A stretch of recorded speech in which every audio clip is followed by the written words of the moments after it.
Hi, everyone. It's Atheist Spiritual Director Britt Hartley, and today I'm going to talk about something that I probably think about all the time, like at least a few times a week. I'm thinking about this or listening to podcasts about this, and it's this question of whether it's better to scrap religion or to allow it to continue to co-evolve with us in order to get religion to be what we want it to be. So I want to start with something that Jordan Peterson said, something kind of snarky. He has this line that says that stupid people should be religious. He also says that they should be conservative, but I'm going to focus on the religious part. And at first glance, it sounds elitist that only stupid people are religious, which is not what he's saying because he's a big fan of religion.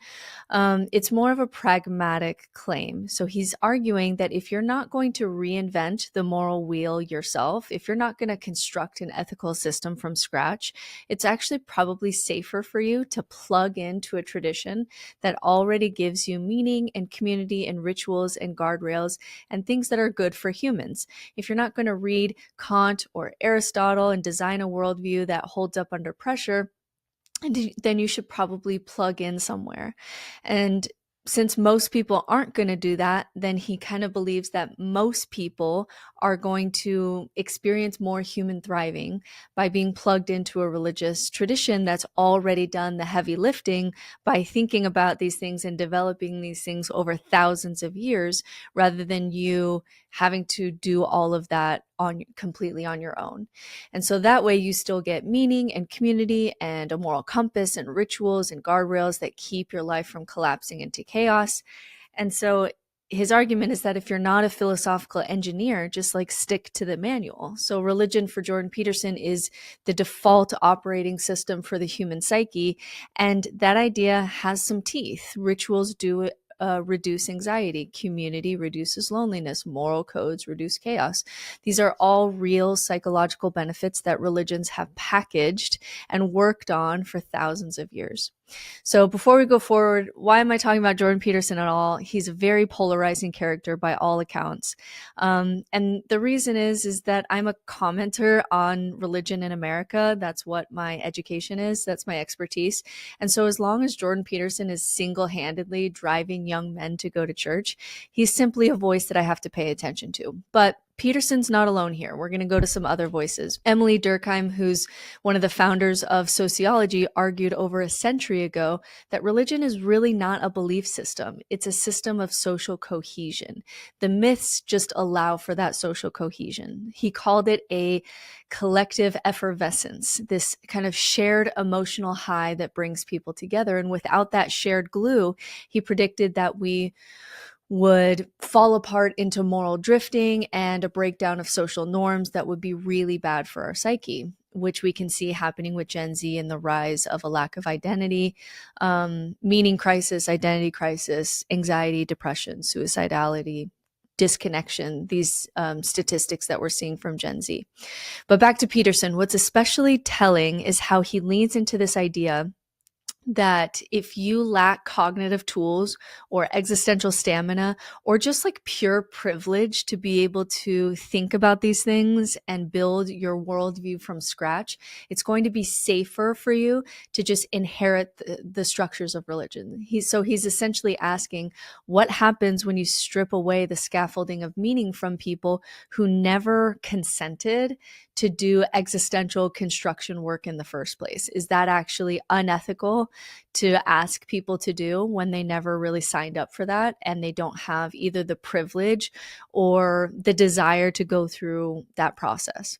And so this is where we hit a deep chord in Western thought that's been talked about by many philosophers, because over 100 years earlier, Nietzsche saw this coming. He wasn't cheering when he said God is dead. He was mourning. To Nietzsche, the death of God wasn't just the loss of a theological figure. It was the collapse of the moral architecture that had propped up Western civilization. So God for Nietzsche was this linchpin of meaning and morality and metaphysics. And when you take him out, the whole structure is going to fall apart. So Nietzsche wasn't naive. He didn't think that people would just calmly accept the death of God and then just like build new secular systems of values overnight. He was deeply pessimistic that we would be able to survive this. He believed that most people would either double down on fundamentalism, fall into nihilism, or latch on to dangerous replacements like nationalism or some kind of totalitarian ideology. And he was right about that. Like all those three he was right about. So in his words, quote, when one gives up the Christian faith, one pulls the right to Christian morality out from under one's feet, end quote. So in other words, if you ditch God but keep clinging to moral ideas like equality, human dignity, or compassion, you're living on borrowed capital because you don't have a foundation for it. And so here's the question: can we live ethically and meaningfully in a post-God world? Can we, as Nietzsche hoped, become the Übermensch, the kind of person who creates values from within and lives according to their own code of ethics, which takes a lot of existential work and philosophical work and privilege to be able to do so? And so far, the answer to that question is no.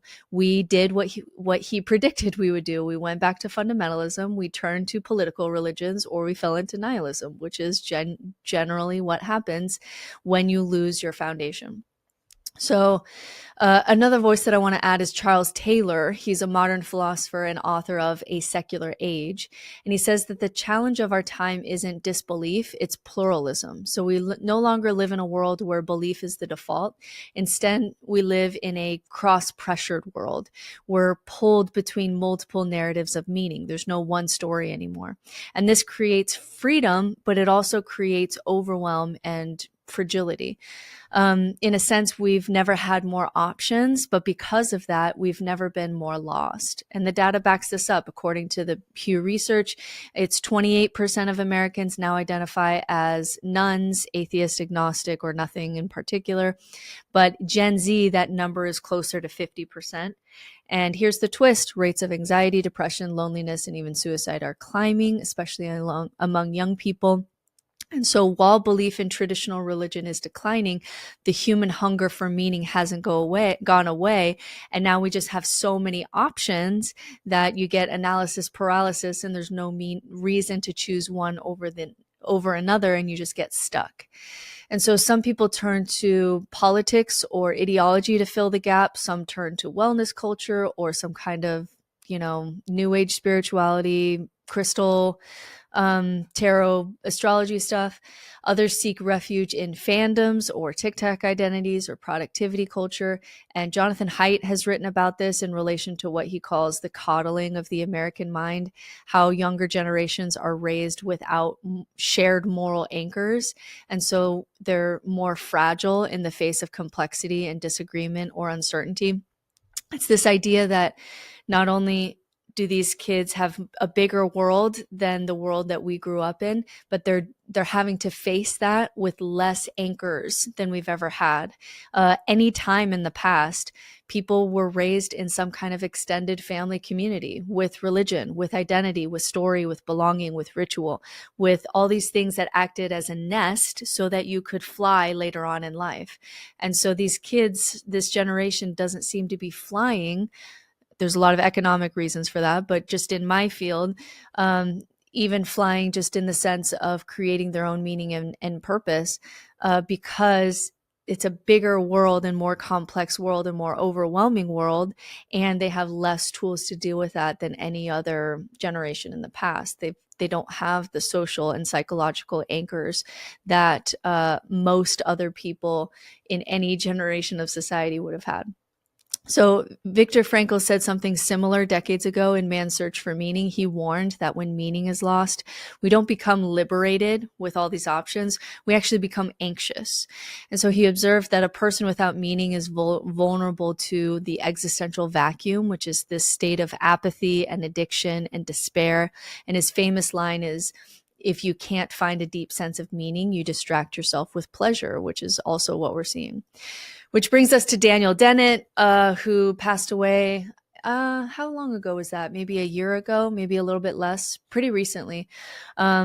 but he's a philosopher of mind and an evolutionary theorist, and he offers a key insight here. So in Breaking the Spell, his book, Dennett doesn't ask whether religion is true in a supernatural sense. He asks whether it evolved, whether it developed a kind of adaptive software running in the brain. And the answer to that is yes, absolutely it did. So Dennett argues that religion is an evolved cultural system that piggybacks onto our cognitive instincts, like agency detection, which is kind of the root level of our superstition. We apply agency to things outside of us. Pattern recognition, social bonding, storytelling, these deeply piggyback onto our cognitive instincts. And so early humans who believed that the rustling in the grass might be a predator rather than the wind, when they had that kind of imagination, were likely to survive, and evolution rewarded us for that behavior. That's the root of religion. But that tendency to infer agency became fertile ground for spirits and gods and sacred rules and everything else that we could fit into that, all of our other needs. So religious belief may have helped humans form larger, more cohesive tribes and enforce cooperation and suppress, that's a hard phrase to say, suppress selfishness, all crucial for navigating the harsh realities of early human life. So in other words, we didn't just like invent religion, we co-evolved with it. It shaped us and we shaped it in this kind of relationship. And this is where Dennett gets especially relevant to the Peterson point. If religion co-evolved with us, then it's not just a set of outdated stories. It's a cognitive technology that we developed, that we fine-tuned over thousands of years to meet very specific human needs: meaning, belonging, awe, structure, transcendence, moral clarity, community, even singing together, which is really powerful for the brain. We start to link up our brains when we sing together. And it's really hard actually to find ways and third spaces to sing together as secular people. It's actually much more rare. It's a lot easier to do in religion. So when Peterson says religion is for stupid people, I think what he's really saying here is that religion provides prepackaged cognitive scaffolding, a ready-to-use value system for people who either don't want to or don't know how to or have no desire to build one from scratch, which takes a lot of philosophical effort. And Dennett would say, yes, religion evolved to do exactly that. Now, let's be clear. Dan Dennett is not a theist. He's very firmly in the atheist camp. But he's warning us that assuming that religion is false and assuming that then it's therefore useless is a downside of kind of the atheist rhetoric, that just because we can prove, for example, in my case, that Mormonism is false, which I do think you can prove that, then therefore we can just throw the whole thing away. Well, it's doing much more than making truth claims. And that's the side that we often don't talk about in atheist camps. And so the spell that he wants us to break is this idea that we should accept or reject religion purely on the basis of whether the supernatural claims are literally true. He says that we should study religion the way that we study symbiosis in nature. It's a powerful survival tool. If we discard it, we better have something just as powerful to replace it, because if you take away the sacred story, the rituals, the community, the moral framework, and offer nothing but intellectual freedom, and just like be authentic and do whatever you want to do and pleasure and Spotify playlists, then people will flounder in that. And the data is backing that up. So psychologist Jonathan Haidt, who I mentioned earlier, agrees with this fear. He argues that religion functions as a moral ecosystem. It's not just belief, it's practice. It's the singing together, serving together, fasting together, burying the dead together, celebrating babies together. These aren't just extra parts, it's the engine of human life. And when you strip them away, what you're left isn't just like a neutral baseline, it's a moral vacuum. And things much worse than religion can develop in that vacuum. So there's an idea gaining traction among scholars, secularists, even progressive believers, that if we want the depth, meaning, story, community that religion has historically offered, but without the literal belief in supernatural claims, maybe we need to not burn down religion and start from scratch. Maybe the best way forward is to stay in the ecosystem and let religion evolve with us, because here's the thing, that's what it's already been doing for a millennia. So maybe we let religion continue to evolve with us and involve these third spaces of churches in our communities to be what we need them to be now in the modern world. Religions are not static, even when they claim to be. The actual history of religion is one of constant coevolution with culture and with politics, with science, with human needs. That's why ancient religions like Hinduism and Judaism are still here, not because they've remained unchanged, but because they've adapted. Hinduism, for example, has no single founder, no unified dogma or doctrine, and no requirement to believe in a particular God or even in God at all. It's been absorbing, shedding, and transforming for thousands of years, incorporating local deities and family deities, philosophies like Vedanta, and eventually embracing more atheistic and agnostic streams like Buddhism and Jainism have. It's more like a sprawling ecosystem than a creed, and it offers a lot of space for deeply mythic, symbolic, and even secular engagement. Hinduism doesn't produce atheists the same way that Christianity is set up to create atheists, just because it has a lot more flexibility. Judaism, too, provides a template. A number of Jews today in America especially identify as culturally or ethnically Jewish, but not religious in the traditional sense. So they may not believe in a personal God or even in the literal Exodus story, but they can still gather for Passover, light candles on Hanukkah. Why? Because these rituals and stories still bind them to their ancestors, to their culture, to shared values, to shared memories, and to each other. So philosopher Alain de Botton, who's one of my favorites, and in his book Religion for Atheists, which is one of my favorite books, he argues that we secular folks are often too quick to throw out the form of religion because we no longer accept like the baseline content of the truth claims. But he says, and he's an atheist too, that religion is full of ingenious solutions to the problem of the soul, from structured community gatherings to ritualized meals, from moral education to spaces for grief and transcendence.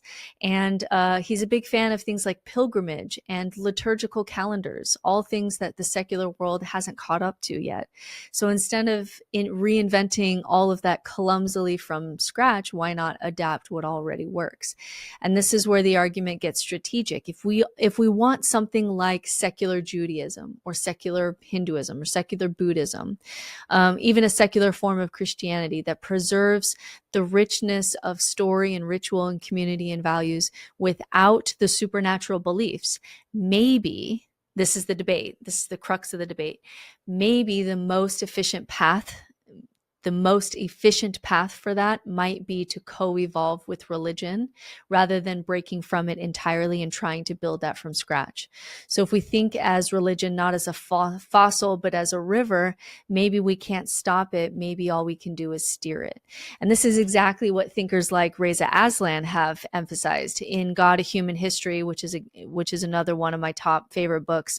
Aslan shows that religion has never really been about eternal, unchanging truths. Even the religions that claim they have eternal, unchanging truths, they are not. They never have been. Any religion who claims this is just kind of delusional about its own change in history. It has always reflected our current understanding of the world and ourselves.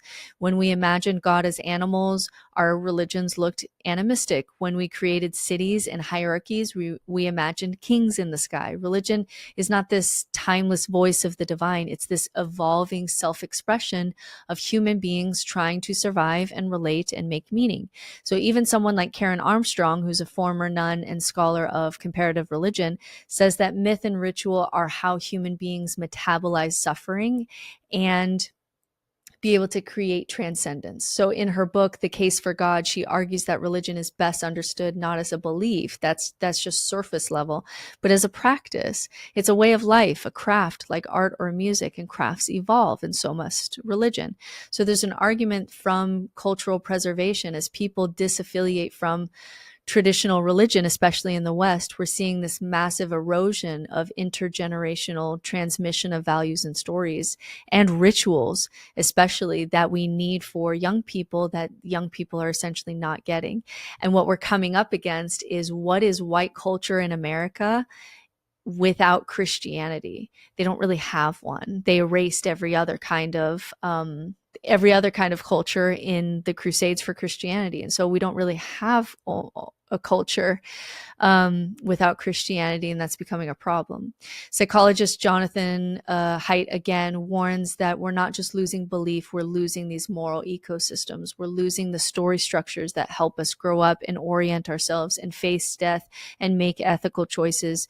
And we've had some incredible studies lately. This comes from one of my favorite podcasts, This Jungian Life.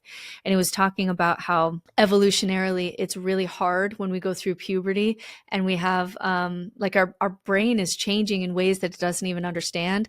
And the way that we evolutionarily dealt with that was by having rites of passage rituals for, like, you're no longer a child now, and now you're an adult. Sometimes psychedelics were involved, or certainly mentors were involved in this. Sometimes you had to push boundaries and prove yourself in some way, and then you would be presented to the community as an adult. And these were really, really important evolutionary skills that we developed in order to process puberty.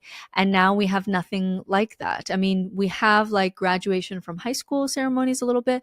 But we have nothing like what we used to evolutionarily develop when we had rituals and rites of passage in religion, especially in like indigenous communities, and we've lost so much of that culture to colonialism and all the other issues. So we're starting to really miss things that we've developed over thousands of years by saying, well, the religion isn't true. And so we may not believe in like Noah's Ark or Krishna's flute, but the metaphors, the songs, the holidays, they actually really do something more for us in our brains than we were realizing. They're scaffolding for all kinds of things that we need. And so if we discard religion entirely without salvaging or upgrading these features, we may end up with a vacuum that is scary, because things like political religions can fill a vacuum. And political religions are worse to me than theological religions, because political religions have the same kind of like dogma and like I'm right, you're wrong as traditional religion, but it has none of the soul. Like it has none of, like, at least if you're in religion, once in a while you'll bump into a nice parable that will challenge you from Jesus. But in a political religion, you'll actually never get that. You'll always be right. And that can be even more dangerous, as we saw in the 20th century with political religions. So what's the alternative? These voices, the Jordan Peterson, Ben Shapiro side of things, will say we let religions age gracefully. We help them out of their outdated dogmas, certainly their violent certainties, and help religion create more open, more metaphorical, more life-affirming kinds of practices. We treat them like languages. They're old and rich and poetic and sometimes clunky, but capable of saying new things in beautiful ways. And in many ways, this is already happening. There's a rise of Christian deconstruction movements, progressive synagogues, Unitarian fellowships, UU, secular Buddhists, spiritual but not religious. These are all signs that religion isn't dying. It's trying to adapt. It's molting. And maybe the best of what humanism and secularism can do, since maybe it can never build something without shared myths, is be that check and balance for religion, to force religion to be able to shed the worst of itself. Maybe that's all secularism will ever do, because we're so wired to be religious. So here's the uncomfortable truth. While secularism has done a great job in critiquing religion, like, I can watch Christopher Hitchens all day, just like just blow up religion with his rhetoric. It's been far less successful at replacing it. It can tell us what's false. It can tell us even what's good for us, but it can't really tell us what to do. And it can't really give us a sense of what's sacred. So Yuval Harari in Sapiens, he argued that shared myths are the glue that binds civilizations. And these myths are not just like lies, but they're powerful stories that we agree to and we believe in. Things like human rights and nations and money and morality. These are not natural laws of the universe. You can't find them under a microscope, but they are absolutely real in their social effects. Money works because we believe in it and allows us to interact with each other. There are no gods in the universe, no nations, no money, no human rights, he says, except in the common imagination of human beings. And this ability to believe in collective fictions is what allows us to cooperate in large numbers and build temples and cities and legal systems and eventually global democracies. So without shared myths, we fragment into tribes, we default into selfishness, us versus them. And when secularism strips away the shared stories without replacing them, it leaves people in a vacuum of meaning. And so here's the paradox. Secularism rightly dismantles the harmful dogmas of religion, but in doing so, it often dissolves the emotional and cultural frameworks that give people a sense of belonging and purpose, and nothing grows easily in that vacuum. And this is why rates of loneliness, anxiety, nihilism, even conspiracy thinking are on the rise. In the absence of shared myths, people find their tribes elsewhere, online or in fandoms or even in toxic ideologies. And so because the human need for meaning doesn't go away just because God dies, what do we do with that? This is the crisis of modernity. We know the old stories aren't true, or sometimes we're doubling down on it being true, but it's not. And then yet we don't have new stories strong enough to live by yet. And so Alain de Botton points out that secular culture, despite its intellectual sophistication, it just rarely captures people's hearts. Universities don't offer rituals. Netflix doesn't offer sacred time. Politics offers moral outrage, but not transcendence. Silicon Valley offers tools, but not meaning. We are awash in data, but starving for story. And what's filling that gap is often consumerism, like there'll be commercials that like love is what makes Subaru, and it's a commercial and it's trying to sell you meaning, as if like if you buy a Subaru then you're going to have community with other Subaru people, and it's like that's not really a thing. Like that, it's not going to cut it for me. I'm not going to choose my meaning and purpose based on the kind of car that I drive, but that's what our commercials are trying to sell because we're so hungry for it. And so if I had to choose between like religion or political religion or consumerism, I would choose religion. That's going to have much more tools and wisdom than political religions will, and especially compared to what consumerism is offering. So even when secular efforts do try to build community through atheism conferences and philosophy clubs and Sunday assembly, they still struggle with scale and stickiness because rationalism doesn't offer ritual. Science can tell us that rituals are good for us, but not really build it into our lives. We need some kind of vehicle for that. And morality purely based on reason is fragile. It doesn't stir the soul the way that song or symbol or sacred story does. I've read many things about morality. I've read The Moral Landscape by Sam Harris. I've read these moral treatises, and none of them hit my heart the way that Les Mis did. Like none of them made me cry and inspired me to live that way the way that Les Mis did. Do you know what I mean? Like when it has story and music, and even belief in there, there's just something more powerful about that as a vehicle. And this isn't just like a failure of science that we don't weep over logic and we don't raise our children on spreadsheets. It's a misunderstanding of human psychology. We are storytelling animals. We want meaning that can be felt, not just explained. And that's where religion still is going to have the edge, because even in its mythical exaggerations, it speaks to real longings for identity and for connection, for hope, even in the face of death. So what does that mean for the future? It means that secularism alone can't be the answer. We need a post-secular vision, one that combines the intellectual honesty of science with the emotional wisdom of tradition, and a spirituality that honors reason but also knows how to speak in poetry, one that isn't allergic to ritual or even afraid of the word sacred, which is why I love secular spirituality, of course. So you're probably asking me, okay, like if all of this is true, Britt, then like what are you doing? Why not work within the walls of religion to call out Christian nationalism in my own country or Mormonism in my own state of Idaho? And even though I've put up some good arguments, I think, for religion, there's a few reasons here why I don't jump into that ship. And the first one being, I don't think that religion is going to be able to evolve into the modern world. I don't think, even with all of these good arguments, I think these are some of the best arguments for religion. I don't think that this is going to be the thing that can evolve into the modern world. So, for all the hope that religion might continue co-evolving with us into something softer, wiser, more humanistic, something that's more palatable to the modern world, history and the present offers us a warning that religion doesn't always evolve forward. Often, when threatened, it snaps back into rigidity. When it's frightened, it forgets all metaphor and clings to the literal. And when society is unstable, the old gods return, not in peace, but in armor. And that's why so many thinkers argue the other side, that we can't build post-secular society on religious foundations, no matter how reformed or symbolic or nuanced those religions seem, because embedded in religion's DNA is that capacity for fundamentalism. And when conditions are ripe for fundamentalism, that seed grows very fast and is really unstoppable.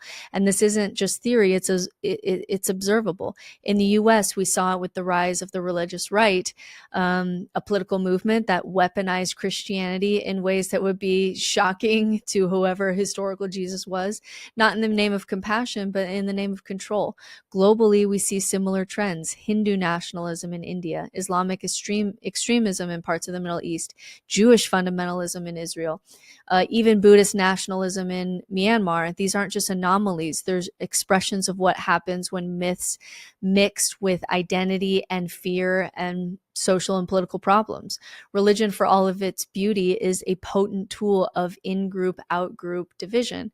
And when threatened, it defaults into tribalism. So religions often talk about eternal truths, but they are deeply responsive to context. And when the world feels chaotic or modernity feels disorienting, religion doesn't evolve, it retreats. And this is where we get the Sam Harris side of the argument, where he argues that the more existential pressure a religious community feels, the more it will double down on purity and exclusion and supernatural claims. So moderate religion, he warns, gives cover to the extremes because it's upholding the framework that belief without evidence is a virtue.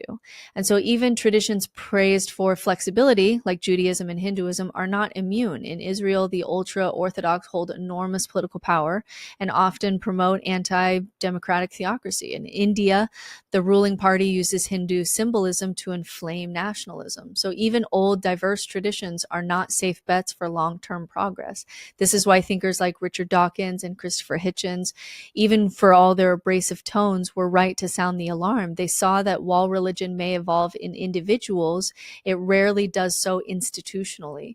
And that fight is often waged on the backs of women, minorities, queer people, and dissenters.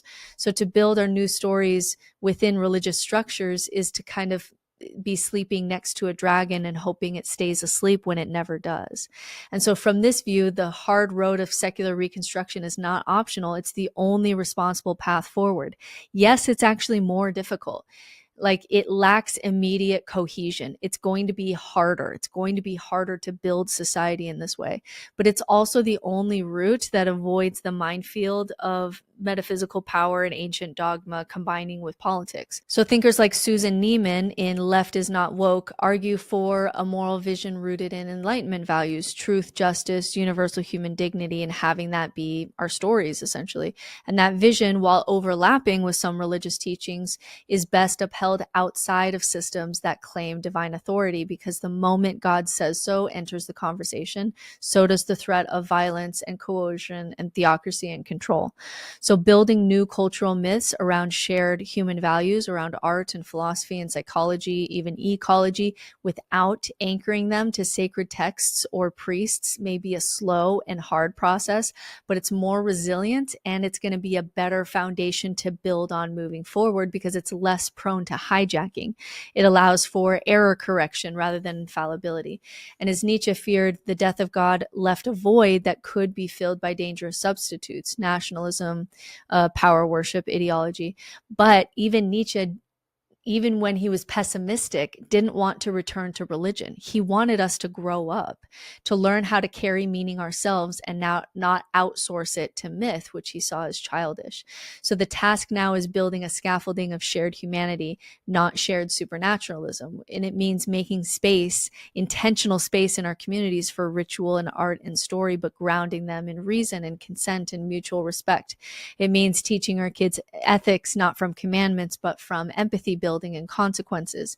It means designing culture that is binding but not blinding. And so even though this path is harder and will have more growing pains, I think it's the only way to make life on earth fundamentally worth living for people. We could design the world that way. We're a long way from that, but religion isn't going to be the thing that gets us there, because you can have a golden age of Islam where it is like the seat of science and debate. We could have golden ages of progressive Christianity where people are just trying to be like Jesus, and it's beautiful and it's mystic and it's profound. And then the next second, when it's threatened, you're back in the 7th century or you're back in the 1st century. And this is the problem with building on religion, even if we're trying to force it to evolve. So do I think secularism will win, that we will be able to transcend our religious roots to create a world that is built for human thriving? No. But for me, it's a losing battle worth fighting for. I think it's the correct stance. And it's similar to this attitude that we get from Aragorn in Lord of the Rings when the odds are against him. And I don't know, Legolas says something in Elvish, and I don't know how to say it in Elvish, but he's like, 1,000 versus 100,000, you're going to die. And then he says, I will die as one of them. And I like that attitude because it's like he knew what his character and his story was in that moment. He knew what he stood for and he stood against, even if it was a losing battle. So for me, even though there's good arguments for religion that I take seriously, and certainly privilege is something that I think a lot about, there's privilege in even being able to be an atheist at all. But even so, out here in secular land, especially secular spirituality, it's the place where I feel the most wholeness.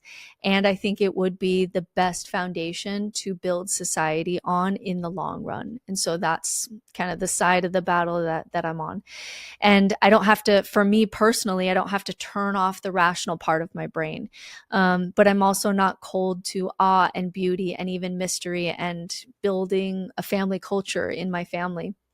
And this is the place where I've felt the least amount of mental gymnastics and the most amount of wholeness.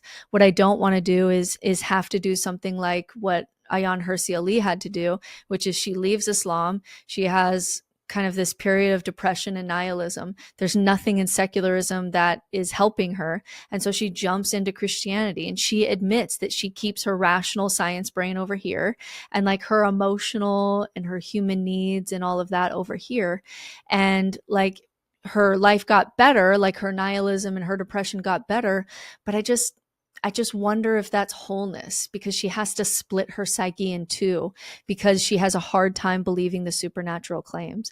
I don't want to do that anymore. I don't want to have to do that anymore. I experience a lot more wholeness through secular spirituality because my rationality, but also my irrationality, my feelings, my emotions, my intuitions, my psychological needs, all these things that are irrational, they're all at the table too. And so I think that individuals can do this. Certainly individuals are creating lives of meaning outside of religion when they choose to. They're even creating community, usually local community. And then people can call out, and groups are calling out the worst of religion while also warning about nihilism and trying to rescue the baby from the bathwater. And so even though I don't believe that secular humanism will ever be something like the Catholic Church or the Mormon Church, to me, there's been a quiet beauty in building your life from the ground up that I wouldn't trade, even though in a lot of ways it's harder. And in a lot of ways, it requires a little bit more privilege. But when we talk about privilege, it's like, yes, education is a privilege, but it's a privilege that I want everybody to have, right? And so what I take away from this is the reminder that having the psychological and social stability to leave religion at all, and to have time to think about what moral code you live by and what your core values are and all of that, that's a privilege that maybe most humans can't afford. Not because of intellect. I don't have a high IQ by any means, but because of privilege. My family is built on Mormonism, a very rich religion. My undergrad college was paid for by tithing money. It is religion that gave me enough privilege to be able to think about these things, because when I was in college, I didn't have to think about surviving. Tithing money was paying for my college. And so it's like we need both to happen at the same time. We need religion to do more rescuing the baby from the bathwater. We need religion to curb its excesses for the people in religion. And we need secularism to check that, because religions don't self-regulate very well. They need secularism to be able to force them to do it.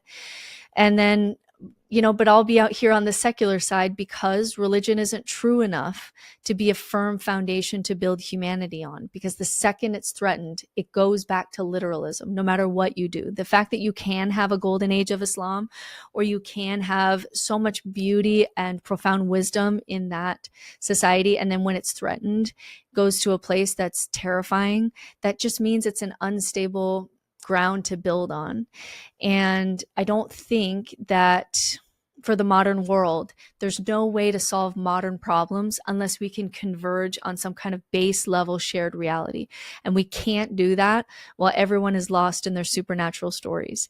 Out here, it takes more work. Like building a family culture from scratch took a lot of work on my part. But in the end, it's a more intentional and a more whole life for me. Like I experience more wholeness. And it's hard to lose those stories that gave us meaning and identity. It was hard for me too, but I really do think the world would be a better place if we could outgrow magical thinking. And that feels right, even if it's a losing battle. Every individual that I'm able to help thrive outside of the world of religion, that still matters, even if religion has all the power in the world. So if you made it here, please tell me what you think in the comments, not just like for views or whatever, but because like this is something that I'm thinking about all the time. It's the crux question for this time period, which is why no matter what you think about Jordan Peterson, that 4-session debate between Jordan Peterson and Sam Harris, I think is the debate of our time. There's good arguments to be made from the secular side.